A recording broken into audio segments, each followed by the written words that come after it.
Assalamualaikum warahmatullahi wabarakatuh. Salam Om Swastiastu, Namo Buddhaya, salam kebajikan.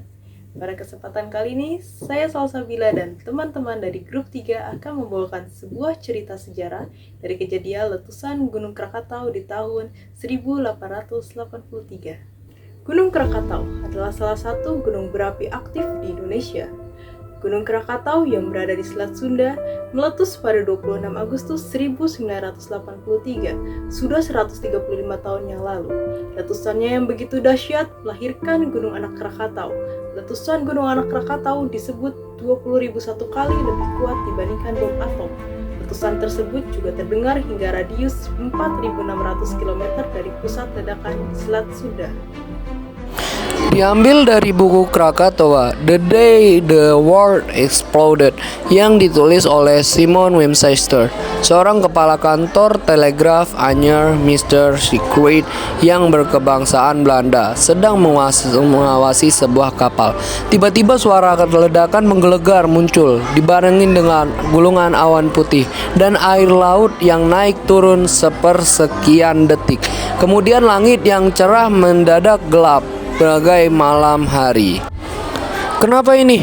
Apa yang terjadi? Keluar! Ada gempa!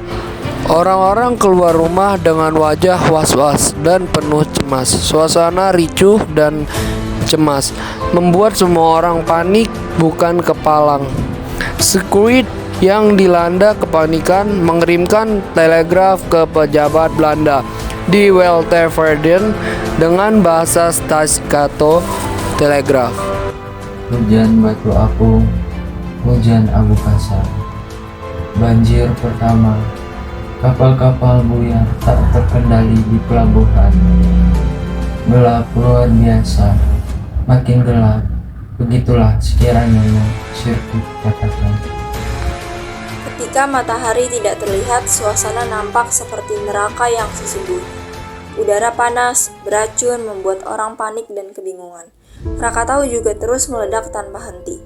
Ya Tuhan, apakah ini akhir dari dunia ini? Pikir semua orang di kala itu. Suasana yang mencekam membuat banyak orang hampir berputus asa.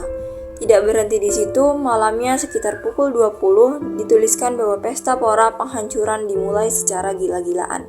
Ombak besar yang mencapai ketinggian 100 kaki membuat kehancuran tak terkira. Pohon kelapa menjadi salah satu tujuan orang-orang untuk menyelamatkan diri mereka dari gelombang air laut yang tinggi. Ketika air laut mulai menyusut, orang-orang turun kembali untuk lari ke tempat peristirahatan di bukit. Kemudian pada pukul 2, ombak tsunami kembali menghancurkan benda-benda yang menyingkap pandangannya, menghancurkan kompleks keresidenan dan menenggelamkan kota. Pada pukul 6 pagi, serangkaian gelombang tsunami kembali datang, tetapi ini bukan yang terakhir kalinya. Ketika pukul 10 lebih 2 menit terjadi bencana utama.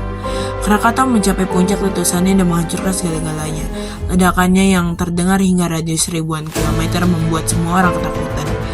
Belum lagi gelombang air yang semakin tinggi, awan panas yang menyelimuti bumi, sehingga membuat orang berpikir, apakah ini akhir kehidupan mereka?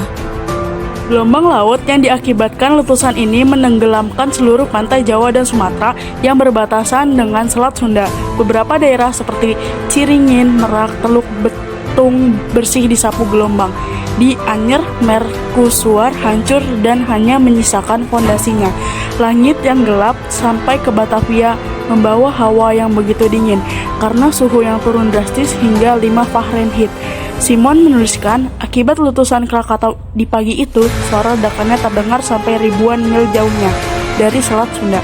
Tak ada ledakan yang mengerikan yang pernah didengar manusia modern sedahsyat letusan Gunung Krakatau.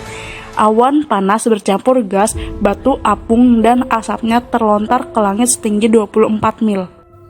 165 desa hancur lebur, 36.417 orang tewas dan ribuan orang cedera. Hampir semua orang di antara mereka, desa dan penduduknya, bukanlah korban langsung letusan Krakatau, melainkan korban efek dari letusan, yaitu gelombang laut besar. Sejenak, marilah kita doakan para korban, semoga mendapatkan tempat yang terbaik, dan sudah seharusnya kita bersyukur karena Tuhan tidak menempatkan kita pada kala itu.